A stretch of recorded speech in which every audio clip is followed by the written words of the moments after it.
Antes de empezar, pues Luis Vega, como IP y coordinador de la Red Estratégica de Matemáticas, nos dará unas palabras de bienvenida. Gracias, Luis. Gracias, Arantxa. Bueno, buenos días a todos en esta segunda jornada de esta actividad que ha sido patrocinada por la Red Estratégica de Matemáticas, que es una red estratégica que depende de la Agencia Estatal de Investigación y que estamos en el segundo periodo. El primer periodo, en el segundo año del segundo periodo. El primer periodo lo llevó Tomás Chacón del Instituto de Matemáticas de la Universidad de Sevilla, y en este segundo mandato pues lo llevo yo de aquí en Bilbao, del Centro Vasco de Matemática Aplicada. Esta iniciativa la ha organizado desde el principio, ha estado detrás de ella el CRM, en particular Luis Alceda, que es el director, y es una continuación de otra que se organizó en el primer periodo, que estaba más enfocada a cómo encauzar, cómo hacer propuestas para el European Research Council, por supuesto, dentro del horizonte Europa. Y en este caso, pues se ha enfocado más en lo que es la estrategia española de investigación del 21 al 27 y el nuevo periodo del European Research Council. En fin, los datos cada vez son más relevantes desde muchos puntos de vista, y ayer vimos una serie de cosas y temas, y hoy pues veremos otros. Espero que sea del interés de todos. Y sin más, Arantxa, que yo creo que andamos un poco justos de tiempo, y bienvenido de nuevo a todos. Pues a mí me gustaría dar paso a nuestra primera ponente, que es Marta Jordán. En primer lugar, muchas gracias, Marta, por haber aceptado nuestra invitación y en este caso por habernos además asesorado y apoyado en diversas preguntas en torno al tema que vamos a tratar. Marta trabaja ahora actualmente en la Biblioteca de Ciencias de la Facultad Autónoma de Barcelona. Ella es personal de apoyo a la docencia y la investigación en la biblioteca aquí dentro de la universidad. Entre otras cosas, es la asesora principal en los aspectos relacionados con ciencia abierta, con el impacto de las publicaciones científicas y el uso de base de datos para ello, entre tanto, por tanto, los indicadores de evaluación de la producción científica y aspectos como los derechos de autor o las licencias que podemos utilizar para, digamos, que los autores, los investigadores puedan dar a conocer su output, ¿no? Podemos dar fe, por tanto, que Marta nos parece una ponente que ya está además muy acostumbrada a dar este tipo de cursos, ¿no?, de docencia en el marco de la Escuela de Doctorado de la Universidad Autónoma, que yo creo que es una de las iniciativas que tenemos en la Universidad Autónoma de Barcelona, al menos comparado con otras universidades del entorno catalán con las que nos relacionamos en el CRM, pues considero bastante avanzada, ¿no? Entonces estamos hablando de la envidia un poco que nos dan colegas de otros países en algunas cosas. Una de ellas es la Escuela de Doctorado Global para la Formación Transversal, y aquí en la Autónoma al menos hemos ido, yo creo, avanzando bastante, ¿no? Y Marta pues es una de las personas precisamente que se ha encargado de la formación en acceso y datos en abierto dentro de los estudios de doctorado. Marta, sin más dilación, pues adelante. Espero que puedas ver aquí lo de compartir pantalla y que nos puedas hacer la presentación. Muchas gracias. Bueno, muchas gracias. Ante todo, gracias por haberme invitado a estas jornadas. Espero que lo que hoy os explique pueda ayudar un poco a situar.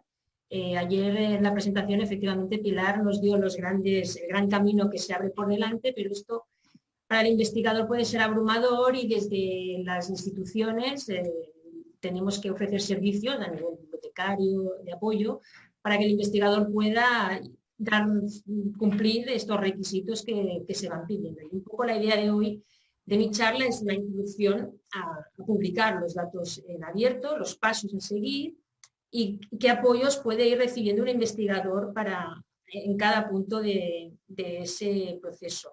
Yo pasaré a compartir mi pantalla, espero hacerlo bien porque no soy usuaria habitual de... A ver, selecciono, comparto pantalla. Sí que os agradecería si me decís si veis sí. La presentación del PowerPoint. Sí, está compartida, perfecto. Perfecto, gracias. Muchas gracias. Pues esto, hoy sería como una introducción ya a los datos de investigación en abierto.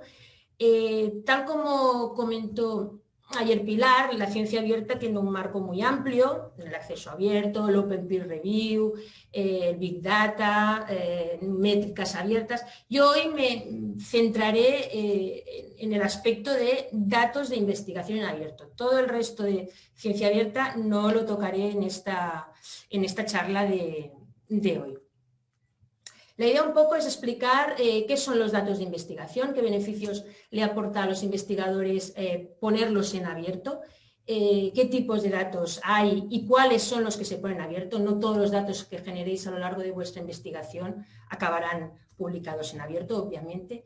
La obligatoriedad, ¿quién me obliga? ¿Quién me marca el camino? ¿Qué convocatorias? Aquí pasaré un poco por encima porque ayer Pilar ya ya habló de las convocatorias europeas y nacionales. Los principios FAIR los vamos a detallar un poco porque se van mencionando y es para que el investigador tenga claro qué significa esto de findable, accessible, interoperable y reusable. Hablaremos del plan de gestión de datos, aunque después de mí habrá una intervención ya mucho más práctica de primera mano de un investigador que rellena el plan de gestión de datos. Desde bibliotecas damos apoyo al investigador. Nosotros no lo redactamos, obviamente, el plan de gestión de datos, pero sí que podemos dar apoyo con guías, ayudas, manuales, etcétera. Hablaremos un poco de los repositorios de datos y finalmente buenas prácticas que deberían seguir los investigadores cuando quieren poner sus datos de investigación en abierto. Primero sería detallar, aunque ayer ya también Pilar habló del tema, qué son los datos de investigación, ¿no? Pues es información factual y numérica que ha de ser recogida para ser examinada, considerada, y ejemplos son estadísticas, resultados de experimentos, medidas, observaciones, en definitiva, son los registros numéricos, textuales, imágenes, sonidos que se utilizan como fuente primaria para la investigación y que son aceptados para validar los resultados de esa investigación. Ahora, tenemos varias tipologías. A ver si le recoge lo que tienes en la mesa para que Luis se pueda limpiar, ¿vale? Sí, si alguien tiene el micro abierto, sí. Bueno, continúo. ¿Qué tipologías de datos? Lo que decíamos, un investigador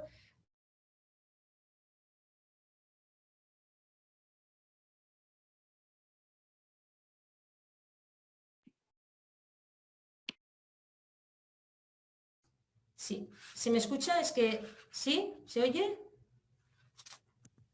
Sí, sí se vale, escucha, perfecto. Es que se había silenciado y ahora me he desilenciado.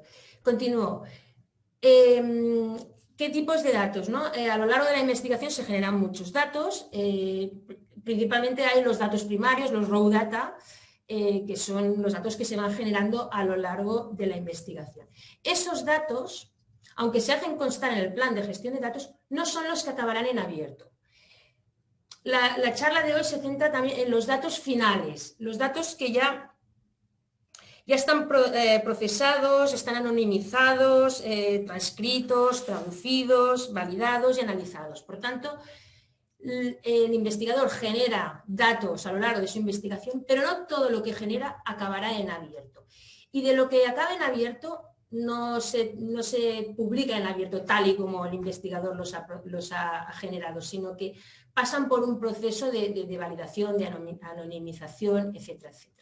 Por tanto, no todos los datos van a estar publicados en abierto y es necesario que el investigador seleccione cuáles y cómo se van a publicar en abierto. En todo caso, sí que hay que tener presente que los datos se generan desde el inicio de la investigación y pasan por un ciclo, que es el diseño, la planificación de qué datos vamos a recoger, la descripción de esos datos, dónde guardo esos datos, cómo los guardo, cómo accederé a ellos y finalmente la fase final es muy bien y ahora estos datos quiero publicarlos en abierto, por tanto voy a tenerlos que poner en algún tipo de plataforma que permita que todo el mundo pueda acceder a los datos y que asegure un acceso a largo plazo, descritos correctamente y preservados a lo largo del tiempo. Por tanto, en este ciclo de vida de los datos científicos, desde el mismo inicio, desde que ya tenéis el proyecto, hay que comenzar a planificar qué datos generaréis, cómo los recogeréis y cómo los acabaréis publicando en abierto. ¿Qué beneficios tiene publicar datos en abierto? Bueno, primero de todo, refuerza la ciencia abierta. Los datos están libremente disponibles, reutilizables, consultables. Obviamente, si todo el mundo puede acceder a vuestros datos, aumenta vuestra visibilidad y el impacto de vuestra investigación. Los datos hay que identificarlos correctamente a través de un DOI, luego ya especificaremos cómo funciona el tema, pero la ventaja de darle un DOI, un número que identifique ese conjunto de datos, permite que esos datos sean citables y permite hacer un seguimiento de métricas, cuánta gente consulta mis datos, cuánta gente los ha descargado, quién los ha citado, quién los ha utilizado, etc. Y sobre todo, y muy importante, permite la transparencia.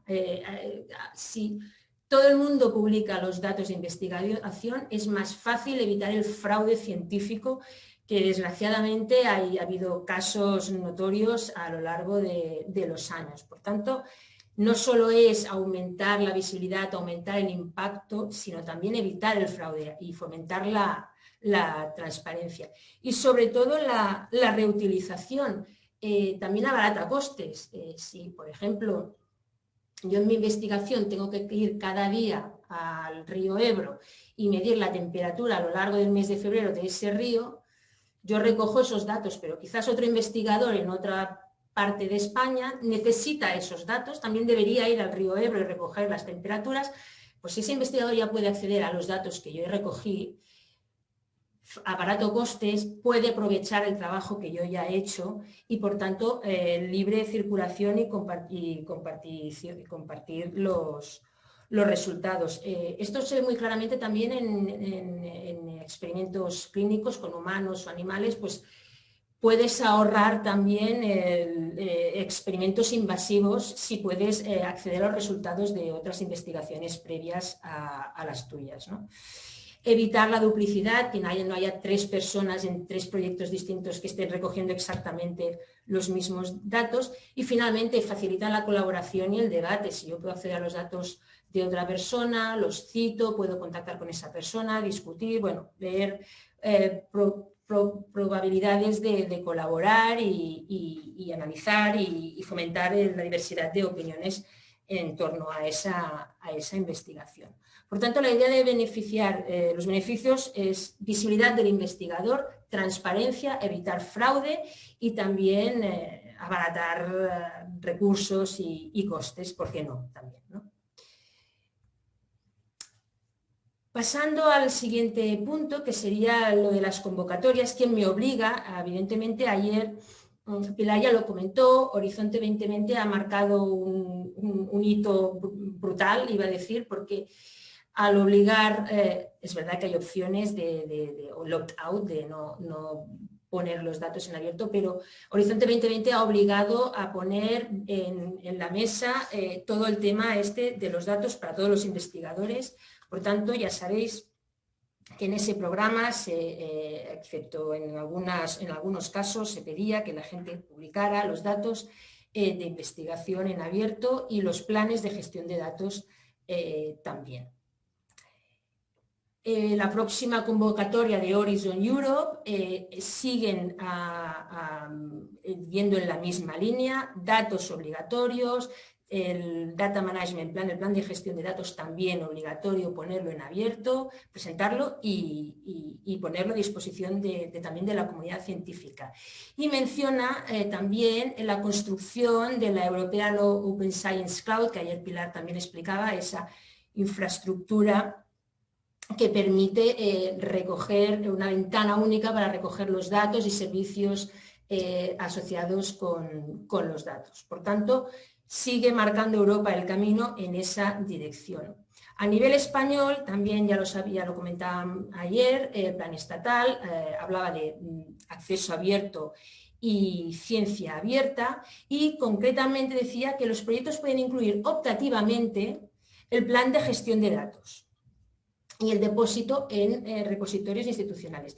Esto era así como optativo, etcétera, hasta en la última convocatoria del programa de retos y generación de conocimiento, que la última, que fue en noviembre del 2020, salió la convocatoria, que supuso un pequeño terremoto para las bibliotecas, al menos en la Universidad Autónoma de Barcelona, no solo en la Biblioteca de Ciencia y Tecnología, sino todos mis compañeros, ya que ponía específicamente que en la memoria para solicitar fondos para un proyecto tenía que hacerse constar una previsión del plan de gestión de datos y concretamente indicaba que el investigador en la memoria tenía que poner qué datos se querrían recoger o generar, cómo sería el acceso a estos datos, en qué repositorio se depositarían y cómo se gestionarían los temas relacionados con la protección de datos y aspectos éticos. En la convocatoria además decía, esto era la previsión del plan, decía, en caso de que un proyecto resulte financiado, durante la ejecución del proyecto se podría solicitar un plan de gestión de datos formal completo. Claro, en anteriores convocatorias retos no especificaba tanto. Esto supuso muchos investigadores contactando con la biblioteca para pedir ayuda sobre cómo cumplimentar esta parte de la convocatoria.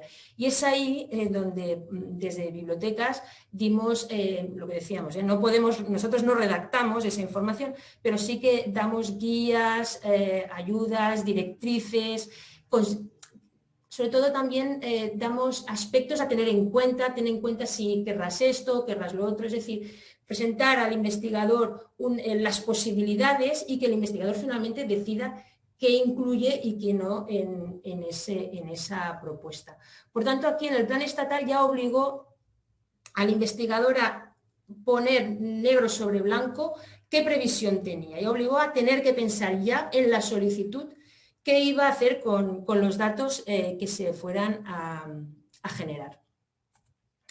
Y tal como comentaba ayer Pilar, el plan siguiente todavía no está listo, digamos, están en ello, pero sí que es verdad que ya salió publicada la Estrategia Española para la Ciencia y la Tecnología e Innovación, que puede ayudar como a marcar el camino, y hay un eje en concreto que habla de ciencia e innovación abierta e inclusiva, y concretamente sigue hablando de acceso abierto a los resultados de investigación, datos accesibles, interoperables, reutilizables, o sea, datos FAIR, y puestos en repositorios abiertos. Por tanto, parece ser que en España también la política sigue yendo en esa misma dirección. Y en esta estrategia menciona también a la European Open Science Cloud para contribuir, es decir, está pensado que se contribuya a esta nube de datos europeas. Y eso está ya puesto en esta estrategia española. Y ahora a ver cómo esto se acaba traduciendo en las convocatorias del plan estatal. Estas serían las políticas de las convocatorias, ¿no? Pero cada vez más las instituciones están creando políticas específicas para datos de investigación. Es decir, universidades, centros de investigación hasta ahora tenían políticas de acceso abierto. Pero ahora ya se está abriendo camino aquí en España la creación de políticas institucionales sobre los datos de investigación en abierto. Son políticas que tiene que aprobar una institución, en esa política tiene una estructura determinada, un preámbulo donde la institución reconoce la importancia de los datos de investigación, de la ciencia abierta, etcétera, etcétera. En esa política marca qué jurisdicción tiene esa política, a quién afecta, a los miembros de una universidad, de un centro de investigación, etcétera, etcétera. Y también tienen que tenerse en cuenta y ponerse los aspectos legales referentes a la propiedad intelectual. También en esa política tienen que constar los aspectos relativos al depósito de los datos, ¿no? Pues qué repositorio tiene la institución para poner datos, cómo se preservarán esos datos, qué compromisos FAIR tiene esa institución, el periodo de preservación, qué tipo de licencias. y las responsabilidades de los agentes implicados. En esa política tiene que decir, bueno, los investigadores son responsables de realizar una serie de tareas en relación a los datos de investigación y la universidad o la institución tiene otra serie de responsabilidades para conseguir que esto se lleve a cabo. Y finalmente en esa política también hay un periodo de validez y de revisión, ¿no? Pues esta política se revisará cada X años para irla actualizando. En estos momentos, políticas específicas aprobadas sobre datos de investigación, en Cataluña se ha aprobado la Universidad de Barcelona y la Universidad Autónoma de Barcelona. Y probablemente este es un camino que se abre también para otras instituciones. Aquí un poco se marca el compromiso. Si una institución ve claro que el tema del acceso abierto, de los datos en abierto, en definitiva la ciencia abierta, son estratégicos, esa institución puede promover políticas específicas en estas materias. Estas políticas son de obligado cumplimiento o implican totalmente al investigador porque es lo que la institución quiere que hagan sus investigadores en referencia a datos en abierto. Por tanto, tenemos lo que marcan las convocatorias, lo que marcan las propias instituciones sobre datos en abierto y finalmente nos hemos encontrado en bibliotecas otra obligatoriedad insospechada en el sentido de que empezó en un momento, empezaron a contactar con nosotros investigadores que no tenían ningún proyecto, no estaban, o sí, a veces estaban en algún proyecto, pero se encontraban que no es que les obligara la agencia o su institución, es que cuando la revista enviaban su manuscrito a una revista y la revista aceptaba ese artículo, la misma revista tiene una política específica en cuanto a los datos relacionados con ese artículo. Por tanto, los investigadores empezaron a contactar con la biblioteca porque necesitaban poner en el repositorio los datos, datasets, los conjuntos de datos asociados a un artículo porque la editorial les decía que los datos asociados se tenían que poner en un repositorio, tenían que tener un identificador y que el investigador, una vez ya hubiera depositado esos datos en su repositorio, tenía que enviar a la editorial el identificador de esos datos y hacerlos constar en el artículo. Hay muchos tipos de políticas editoriales. Hay editoriales que obligan en todas mis revistas, todos los datos te obligaremos a ponerlos en algún repositorio.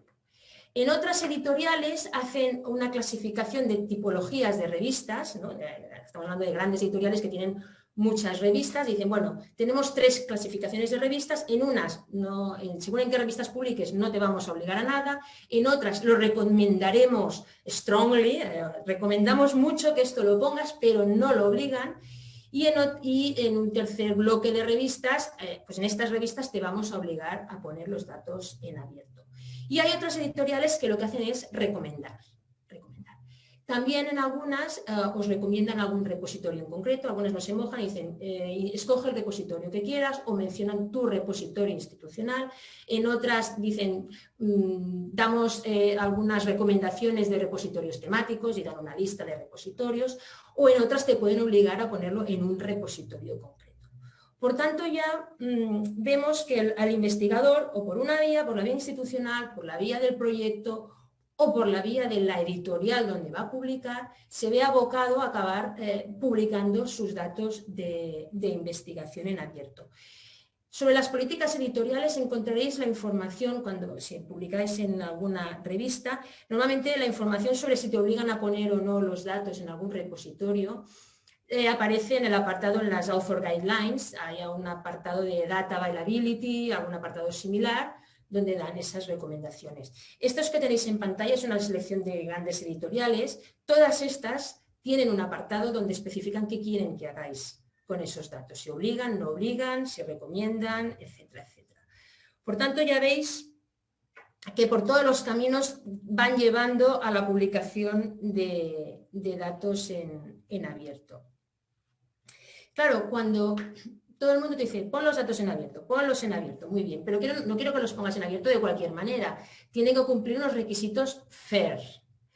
Claro, aquí está que a veces un investigador podría decir, bueno, pues yo cojo mi dataset, que es pongamos un Excel, tengo una página web personal donde tengo puesto mi currículum y todo, pues pongo mi Excel en esa página web. Sí, correcto, él está en internet y lo podrían encontrar, pero esto no es publicar los datos siguiendo los requisitos FAIR. Los requisitos FAIR se basan en los 4 pilares. El primero es Findable, que te dice, muy bien, tenéis que poner los datos en abierto, pero esos datos tienen que tener un identificador persistente, bien sea el DOI o a través de una URL permanente, una página web que tenga un enlace permanente, que nunca cambie. Por tanto, ya tenéis que buscar algún tipo de plataforma que os asegure esa identificación permanente. También lo que recomienda es que esas plataformas sean en repositorios institucionales o temáticos que describen los datos siguiendo los estándares internacionales.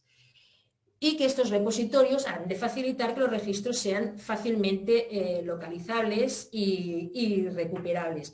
Aquí entra una cosa muy importante que son los metadatos, la descripción de ese dataset. No es solo subir un Excel o un archivo SPS.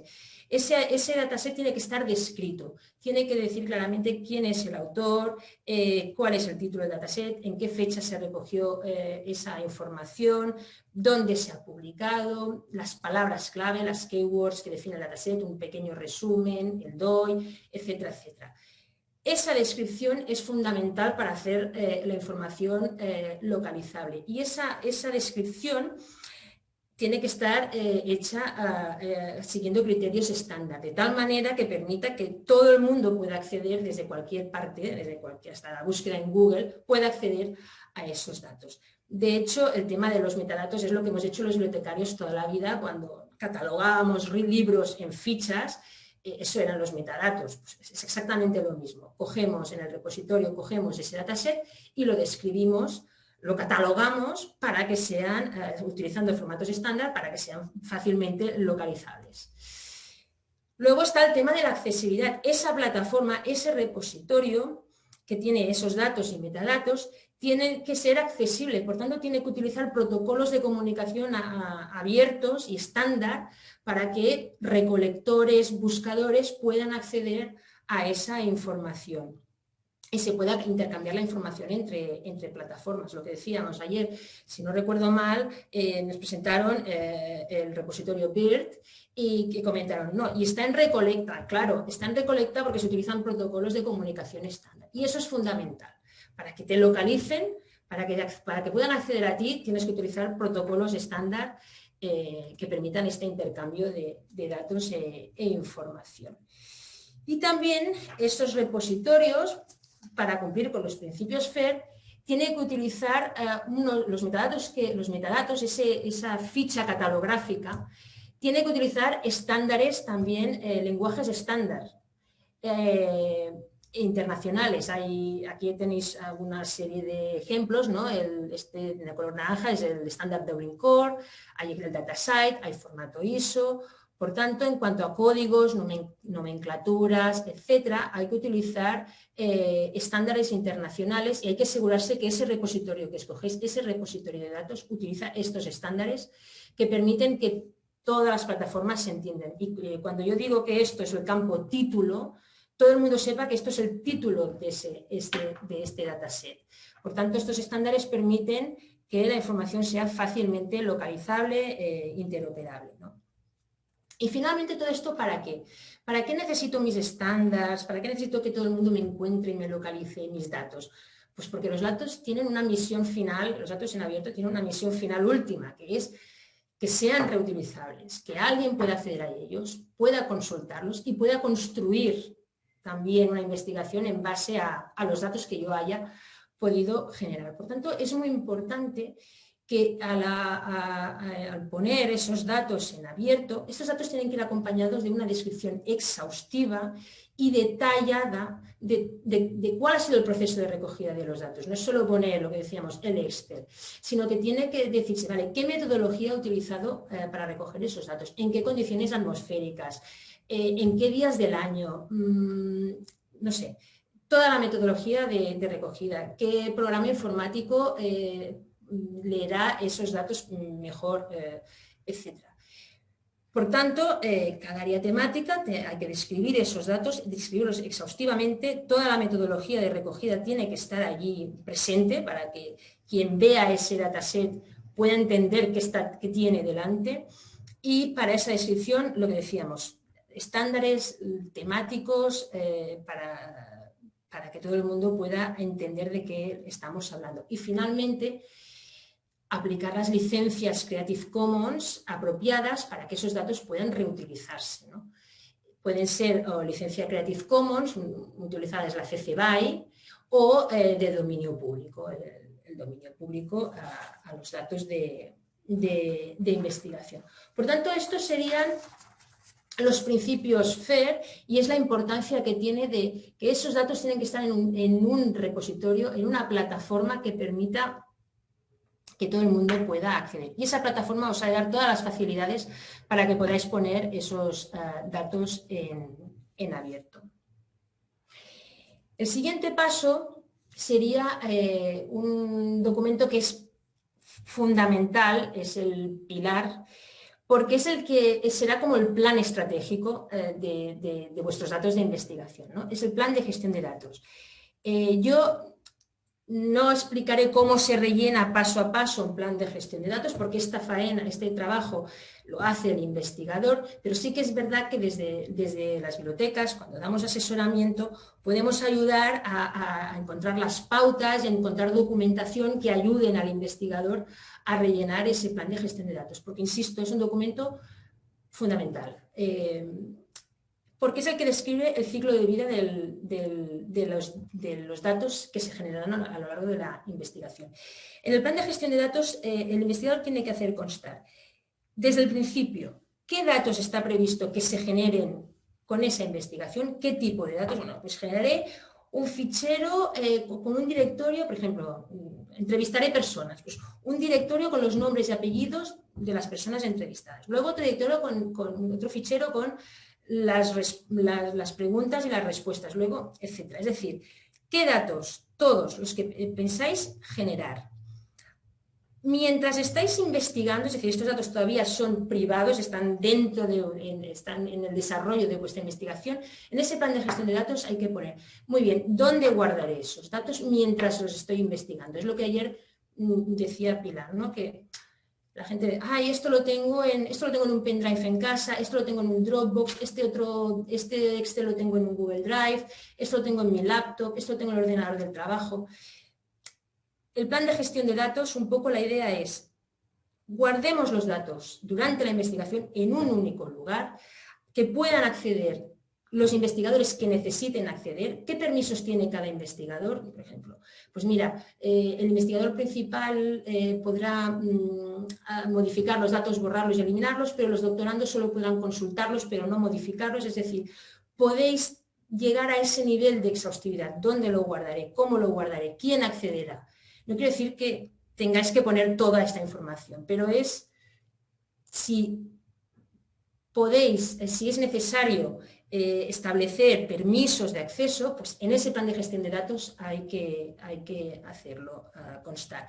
Y luego también indicar, muy bien, de todos los datos que yo genero, ¿cuáles pondré en abierto? No todos, obviamente, hay algunos que por cuestiones de privacidad de datos sensibles, nunca saldrán en abierto, y otros tengo que anonimizarlos primero, pero acabarán en abierto, otros no tendrán problema de ponerse en abierto. Y en este plan de gestión de datos se indica cuáles se ponen en abierto, dónde los pondréis en abierto, en qué repositorio. También pide los estándares, los metadatos, lo que decíamos del Dublin Core, DataSite, pues, el repositorio escogido, qué metadatos, qué estándar de metadatos utiliza, qué campos recupera. Pues mira, se describirán con el título, el autor, la metodología, es decir, tenéis que detallar de qué manera vais a permitir que se recupere esa información, ¿no? Y también ya, una vez ya publicados esos datos en abierto, en el plan de gestión de datos también tenéis que poner cómo se preservarán esos datos.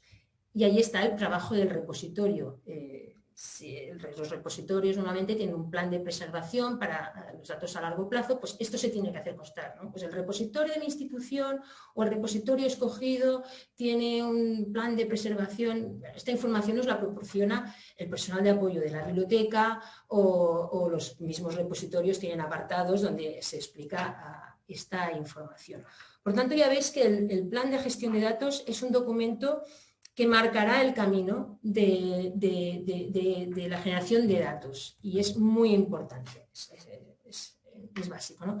Aquí teníais una presentación de la CRUE, hizo esta infografía sobre los diferentes apartados del plan de gestión de datos, que es lo que decíamos, ¿no? Identificarlos, cómo los organizaremos, cómo los documentaremos, dónde los almacenarás mientras estés trabajando con esos datos, qué políticas tendrán esos datos, cómo los vas a difundir, etcétera, y las responsabilidades, ¿no? De quién es responsable de esos datos.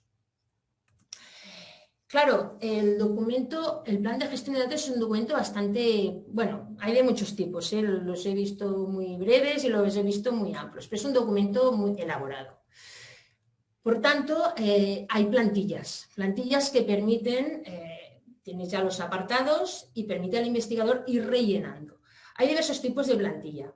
Por ejemplo, de Horizonte 2020 tienen una plantilla en formato ODT, tipo se abre en un Word, con los apartados y podéis ir rellenándolo.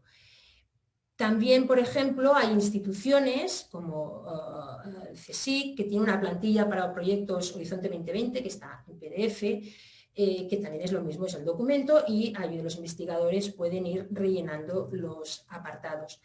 Pero también hay aplicaciones que permiten hacer los planes de gestión de datos online.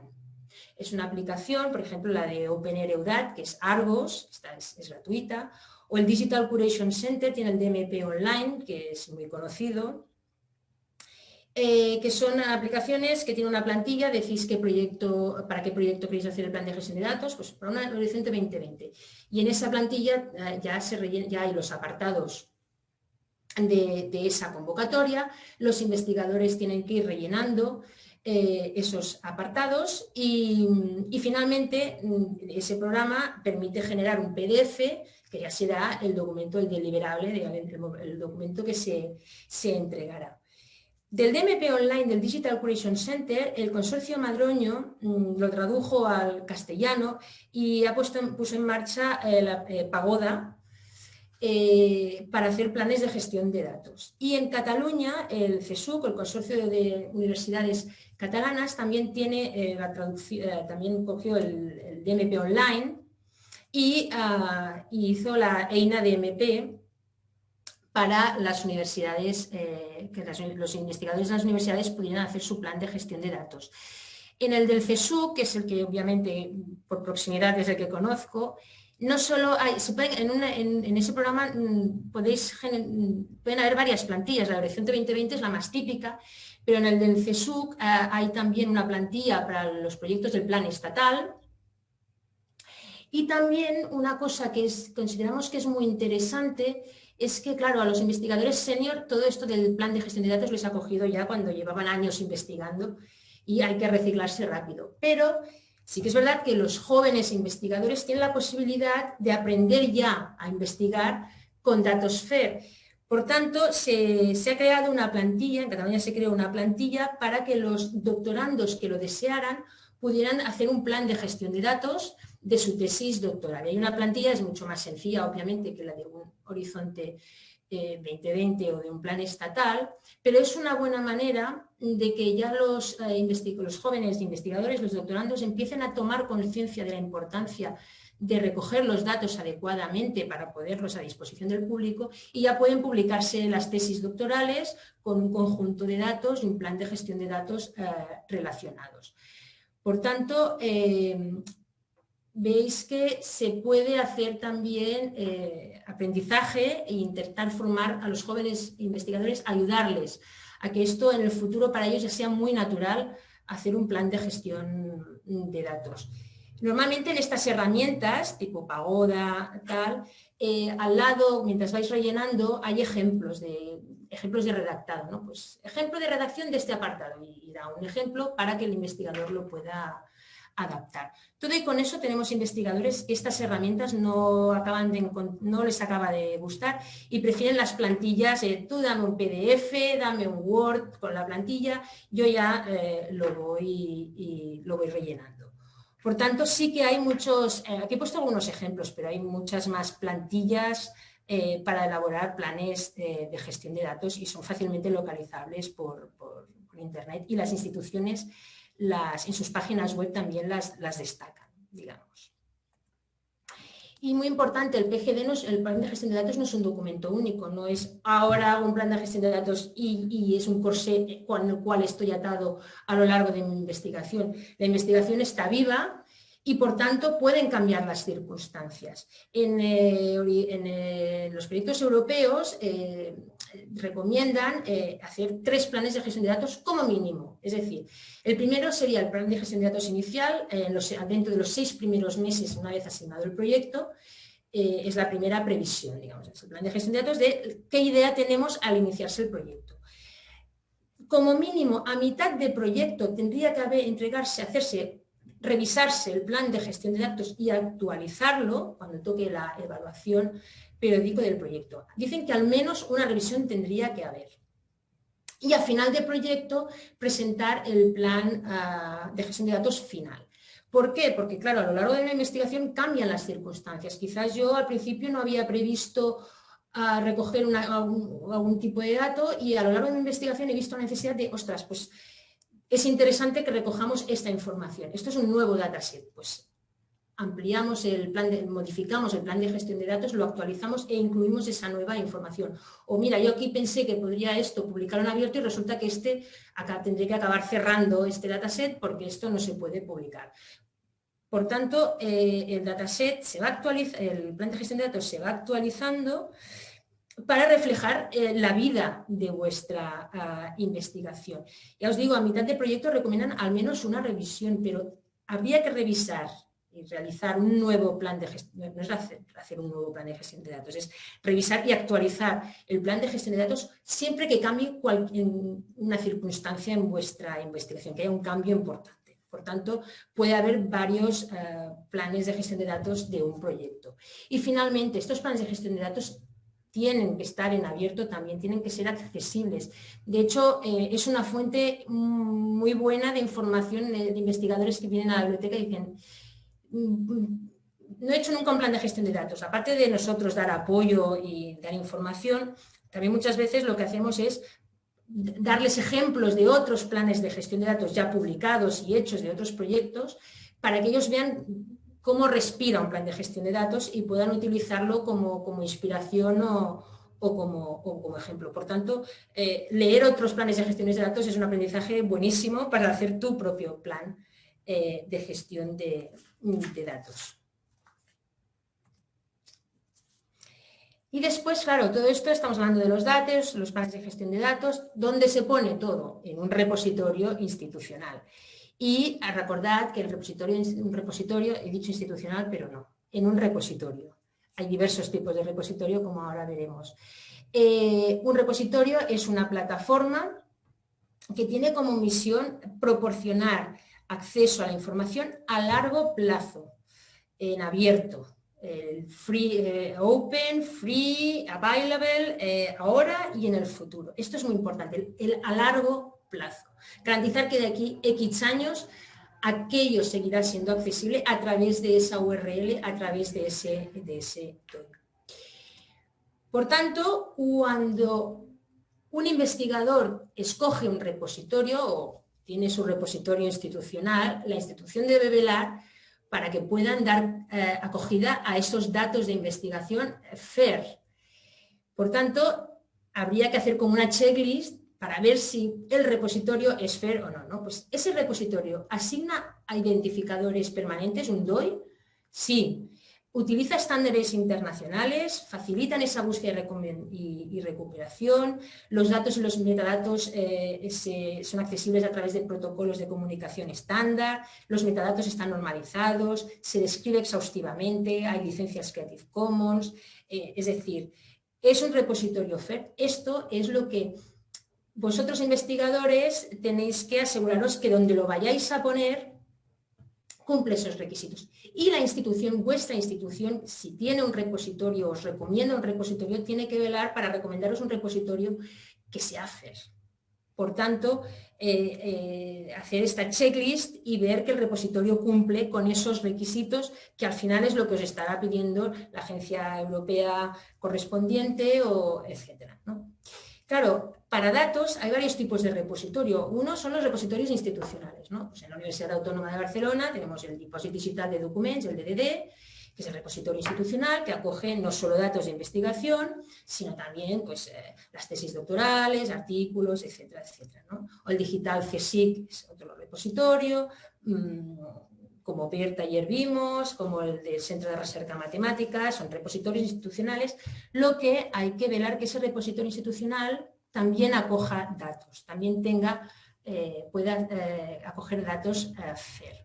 Luego están los repositorios temáticos. Hay áreas de conocimiento que hay una serie de repositorios muy ya conocidos y por tanto los investigadores se ven muy abocados a depositar allí sus datos de investigación porque es la costumbre en esa área temática. Y después hay una serie de repositorios que son multidisciplinares, no pertenecen a ninguna institución, no son de un área concreta, que hay dos tipos de repositorios multidisciplinares. Aquellos que aceptan todo tipo de documentos, incluido datasets, por ejemplo, el más conocido es Zenodo, y luego hay repositorios multidisciplinares solo para datos de investigación, como por ejemplo sería Dryad o Dataverse.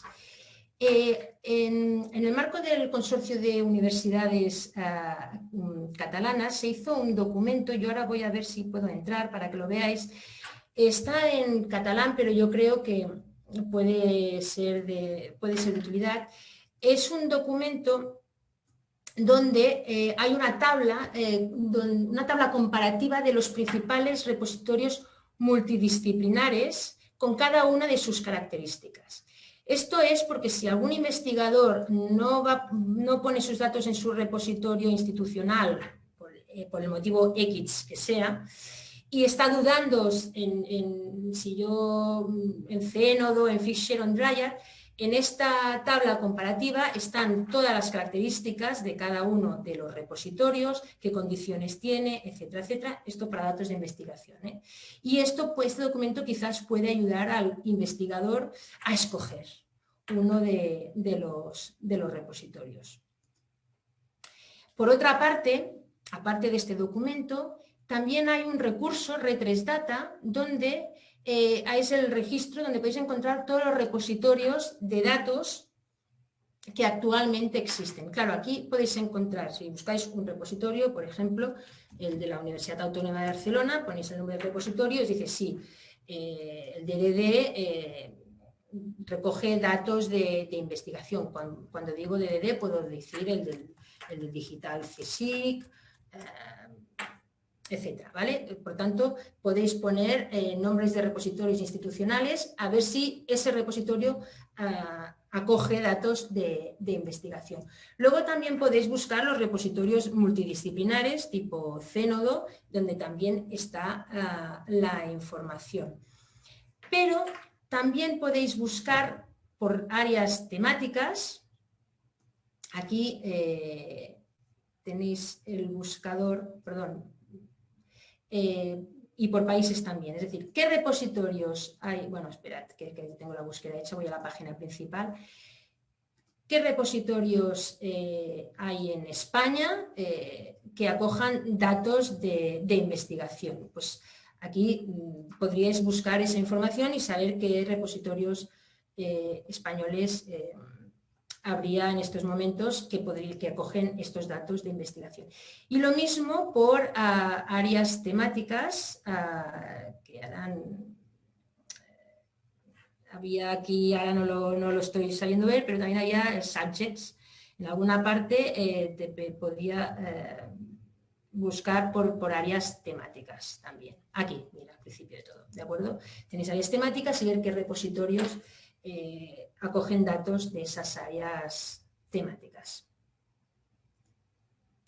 Por tanto, ya veis que hay posibilidad de escoger repositorio, aunque yo soy muy partidaria, quizás es porque pertenezco a una institución, yo soy muy partidaria de los repositorios institucionales, se acogen datos de investigación y la universidad o el centro de investigación está fomentando que sus investigadores depositen en ese repositorio, pues es una opción buenísima para escoger publicar los datos en el repositorio institucional si es posible, digamos, ¿no? Si hay que escoger repositorio porque no hay ninguno, por el motivo que sea, necesitáis escoger, en esa guía donde había la tabla comparativa del CSUC, de varios repositorios, también hay unos criterios, una serie de criterios de selección en los que tenéis que pensar para escoger un repositorio, ¿no? Pues primero, ¿hay alguno de mi área temática? Entonces me voy de cabeza a ese, ¿no? Si permite publicar los datos en el formato que estamos utilizando, si se permiten tipologías de acceso, pues abiertos, restringidos, si embargan o no embargan, las licencias que utilizan, si hay costes asociados, evidentemente hay repositorios que dicen hay que hacer a pagar o quizás, mira, aceptamos gratuitamente hasta, me invento, 5 gigas de lo que ocupe el dataset y a partir de 5 gigas hay que pagar una fee, una cuota para hospedar ese dataset. Es decir, hay una serie de criterios a tener en cuenta. Y finalmente, ya, pues yo veo que ya se acerca el tiempo, un repaso rápido de buenas prácticas. Bueno, muy bien, decís, ok, voy a poner mis datos en abierto, porque me obligan o porque yo quiero. ¿Qué cosas tengo que tener en cuenta? Bueno, muy importante, acompañar vuestro conjunto de datos de un archivo tipo README con los detalles de ese dataset. Ese documento es muy importante. Yo diría que junto con el plan de gestión de datos, que es el documento estratégico, a la hora de publicar ya los datos en abiertos, esto ya estamos hablando de los datos ya publicados, ya en el repositorio. Pues ese archivo Excel, pongamos, acompañarlo de un archivo tipo README que ayude a quien lea quien acceda a vuestros datos a entenderlos. Problema que nos hemos encontrado. Hay repositorios que los investigadores han hecho algo tipo README y te encuentras una cosa tipo esto, ¿no? Pues esto es de un dataset que está en Zenodo y el investigador hizo este archivo README con una serie de información. Claro, esto puede ser muy variado. Aquí tenemos otro ejemplo un poco más detallado. Esto es para que os hagáis la idea, ¿no? Un investigador tiene un documento, pongamos en Excel, y se encuentra luego que para entender ese Excel mejor, tiene esto de acompañamiento. Este ya es un poco más elaborado, pero nos encontramos muchas veces que los investigadores acceden a datos y el README de acompañamiento o no existe o es tan resumido que no ayuda en nada. Desde la universidad, en nuestro caso, en la Universidad Autónoma de Barcelona, vimos que el tema del archivo README era muy importante y generamos una plantilla, tenemos una en catalán, en castellano y otra en inglés, que el investigador escoge la que desea, una plantilla de README. Abro la española, por ejemplo, con las instrucciones. Y aquí tenemos los campos, el investigador descarga esta plantilla y rellena los campos, título, la autoría, la descripción, resumen, la información para el acceso, qué licencias, qué doy, las versiones, la información metodológica. Veis que es bastante completa. He de decir que esta plantilla README que hemos hecho en la Autónoma no nos la hemos sacado no nos la hemos inventado, aquí ya lo ponemos, está creada a partir de plantillas README de otras universidades, escogimos un poco lo mejor, lo más interesante de cada plantilla e hicimos esta propuesta. Por tanto, hay muchas plantillas gratuitas por internet. Encuentro que es muy interesante que ofrezcamos al investigador la posibilidad de una plantilla o unas directrices para hacer una plantilla README. No tiene por qué ser una plantilla así, como esta que tenemos en la Universidad Autónoma. Por ejemplo, en el CSIC no tiene una plantilla como esta que hemos visto, pero sí que tienen un documento que dice, bueno, para depositar datos en el digital CSIC, tiene que ir acompañado, ese dataset tiene que ir acompañado de un README, una plantilla README, y la plantilla README tiene que tener esta información. Es decir, no tiene forma de plantilla, pero dice, tiene que contener esto, la metodología. Por tanto, quizás no en forma de plantilla, pero muchas instituciones ya están diciendo, si queremos que esto se reutilice, tenemos que hacerlo fácil. Y para hacerlo fácil, rellenad esta información porque será de mucha ayuda a cualquier investigador. Por tanto, una buena plantilla README, en este caso la de la UAB, en el repositorio, aquí tenemos un dataset que está en nuestro repositorio, el archivo Excel, la investigadora rellenó los datos completamente y fijaros que en este caso ella escogió la plantilla en inglés, pero la descripción la puso en los 3 idiomas, en inglés, en catalán y en castellano, porque lo que quiere es que cualquiera que llegue a esta plantilla pueda entender ese Excel que acompaña, qué información contiene. Y fijaros aquí que la lista de variables que tiene ese Excel, cómo se recogen cuando no hay información no conocida, pues cómo se codifica esa información. Por lo tanto, una plantilla README puede ser muy exhaustiva, pero como más exhaustiva sea, más fácil será para el que lea esa información entenderla. Los nombres de los ficheros identificables, lo que decía ayer Pilar, ¿no? Tipo prueba 1, revisión 2, ok, final, que decía ella.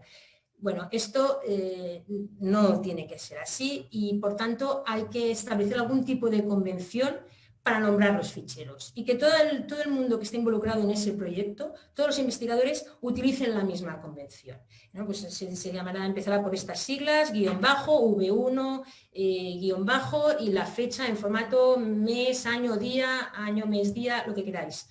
Pero hacer los nombres de los ficheros identificables y utilizar la misma convención todo el mundo que esté implicado en ese proyecto. Recomendable, ficheros en formatos abiertos, ¿no? TXT, CSV, para permitir que desde cualquier software se puedan descargar esos datos. Es cierto que nos encontramos que mucha gente utiliza Office, ¿no? Excel, y parece casi que Office todo el mundo puede leerlo, pero la recomendación es formatos abiertos, aunque luego el investigador deposita en el repositorio lo que considere pertinente, ¿no? Importante, el plan de gestión de datos que acompañe a los datos también que esté en abierto, ese plan de gestión. Y muy importante, todas las instituciones tienen mucho material de ayuda para que los investigadores puedan rellenar, elaborar el plan de gestión de datos, ¿no? El CSIC tiene una página con toda la información relativa al plan de gestión de datos. El investigador no tiene que estar solo, tiene que sentirse acompañado por su institución y por su institución. Y por tanto, toda la ayuda, todas las guías, todos los materiales que se pueden elaborar, que no tienen por qué ser propios. Es decir, la institución puede decir, mira, recomendamos esta página web del CSIC, recomendamos esta guía de las universidades catalanas, recomendamos esta información del consorcio Madroño. Pero darle al investigador posibilidad de guías que ayuden a alimentar, a crear ese plan de gestión de datos y poder facilitarle al máximo el trabajo. Y muy importante también, citar los datos. Los datos tienen un DOI, los datos que estén en repositorios FAIR tienen un DOI y por tanto esto permite que se citen. Si vosotros en vuestra investigación utilizáis un dataset que habéis encontrado en abierto, evidentemente tenéis que citar ese dataset y en este sentido se cita en el estilo de la revista en la que publiquéis, en el estilo estándar que utilicéis, como si fuera una página web, como si fuera un artículo científico, pues citáis ese dataset. Y el interés de que tenga un DOI o esa URL permanente facilita esa citación y la localización de esa información. Y muy importante, cada conjunto de datos solo puede tener un único DOI. ¿A qué me refiero? Claro, nos encontramos a veces investigadores que han depositado su dataset en Zenodo, por ejemplo, porque lo pedía el proyecto, por el motivo que sea, y evidentemente en Zenodo le asignan un DOI. Pero luego el investigador también lo quiere poner en el repositorio institucional de su centro de investigación, de su universidad, y también lo deposita. Claro, si no nos avisa, nosotros le asignaríamos, digo nosotros como bibliotecaria de la institución, ¿no? Si un investigador a mí me da un dataset para ponerlo en el repositorio, le asignaremos un DOI. Si este dataset ya tiene un DOI en Zenodo, lo que no puede ser es que cuando lo ponga en el otro repositorio se le asigne otro DOI a ese mismo dataset.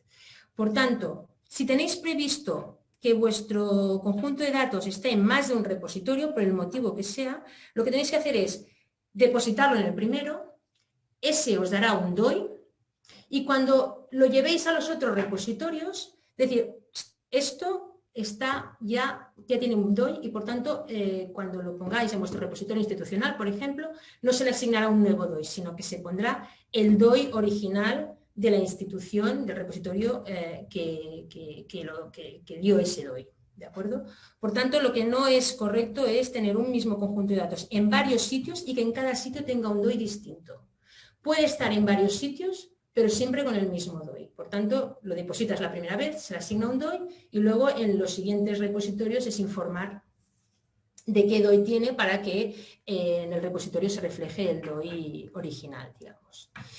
Y luego, muy importante, es que si ese dataset está asociado a un artículo, en el artículo siempre hay un apartado de Data Availability. Aquí tenéis un par de imágenes, estos son de 2 artículos científicos, donde el investigador ha puesto que el dataset asociado a ese artículo está publicado en un repositorio con el DOI. Aquí tenéis un ejemplo de DOI de Zenodo, ¿de acuerdo? Si vais aquí veríais el dataset.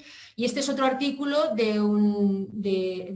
otro artículo con un dataset que está depositado en el DDD, en el repositorio de la Universidad Autónoma de Barcelona, y en el artículo lo han puesto, pues el dataset está asociado y está localizable en esta información.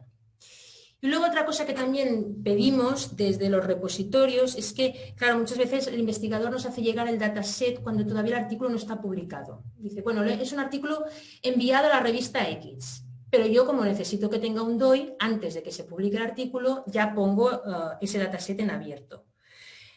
En el repositorio le asignamos el DOI y ponemos una nota que dice datos relacionados a un artículo enviado a la revista X. Solo el nombre de la revista. Sí que pedimos al investigador que cuando salga el artículo publicado en esa revista, nos informe a la biblioteca, en este caso, a los responsables del repositorio, porque nosotros pondremos la información completa del artículo en el repositorio. Aquí no sé si lo veis, esto es un dataset, ¿de acuerdo?, que está en el repositorio, y aquí el apartado obra relacionada que dice, bueno, este dataset está relacionado con ese artículo publicado en esta revista, volumen, año, número y el DOI del artículo de la revista. Es importante porque a veces los investigadores se despistan, nos dan el dataset, nos dicen que pertenece a una revista, que más adelante ya nos concretarán porque cuando tengan los datos del artículo, y si no se da esa información a posterior, ese dataset queda siempre permanentemente con una nota que dice dataset relacionado con un artículo enviado a la revista X, y queda aquella información a medio completar. Por tanto, sí que os pedimos que cuando publiquéis el artículo, si lo tenéis en un repositorio, hagáis llegar la información, los datos completos del artículo para que en el repositorio quede bien reflejada toda la información. Y para finalizar, un poco unas conclusiones o alguna reflexión, ¿no? Principalmente, yo lo que creo que es importante es que los datos FAIR se empiezan a generar desde el inicio del proyecto. Desde el momento en que empezáis, ya tenéis que trabajar para que aquello sea FAIR. Y el plan de gestión de datos es el documento base, es la ruta que lo marcará todo. Por tanto, es muy importante realizar un buen plan de gestión de datos, revisarlo cada vez que sea necesario y evidentemente, cumplirlo. Acordaros que el plan de gestión de datos no tiene que ser un corsé, es flexible, podéis modificarlo en base a vuestras necesidades en cada revisión. Importante también, cuando ya publiquéis esos datos en abiertos, acordaros que la persona que lea esos datos tiene que entenderlos. Poneros en su lugar, imaginaros que os aparece un Excel y ¿qué información necesitaríais para entenderlo correctamente? Por eso lo del archivo README, una correcta descripción de la metodología, etcétera, etcétera, es muy importante. Y luego, al final, más que conclusión, como reflexión. Las instituciones, los centros de investigación, las universidades, han de dar apoyo y recursos a los investigadores para que puedan gestionar sus datos. Ese apoyo puede ser en forma de servicios, un servicio de bibliotecas de apoyo, unos servicios informáticos que también, un gabinete jurídico, unas oficinas de protección de datos. Todo esto lo pone de relieve el Data Management Plan, el plan de gestión de datos. Ves que estás obligado a tocar varios aspectos de tu institución y que todo esté bien coordinado para que el investigador pueda publicar esos datos en abierto. Y por tanto, ese apoyo es en forma de recursos humanos, en forma de servicios o también en forma de políticas, ¿no? Pues si la institución cree que es estratégico, pues hacer una política específica, una página web de la ciencia abierta de la institución, es decir, estamos comprometidos, esta es nuestra política, este es nuestro repositorio, estas son las guías de ayuda para nuestros investigadores, estos son los servicios que ofrecemos a nuestros investigadores, darle la sensación al investigador que no está solo, porque al principio puede ser muy, muy duro. Las primeras veces siempre la gente va un poco más perdida. Y luego también la infraestructura informática es muy importante, no solo el repositorio, que es lo que decíamos, puede ser un repositorio propio o un repositorio, llegar a un acuerdo con otro repositorio para hospedar esos datos. Pero también una infraestructura informática, porque como ya veis en el plan de gestión de datos hay una parte que dice ¿dónde voy a guardar los datos mientras investigo? No en un Google Drive, no en un Dropbox, sino ¿qué plataforma da la institución a su investigador para que esos datos estén en un sitio único, seguro, securizado, mientras desarrolla la investigación? Por tanto, es muy importante esa coordinación entre los diferentes servicios de una institución, informáticos, bibliotecarios, etcétera, etcétera. Y que la institución vea crucial la política de datos, de ciencia abierta. Yo hablo de datos, pero de ciencia abierta. Bueno, en principio esa era mi intervención. Espero que os haya resultado de interés. Yo dejo de compartir pantalla.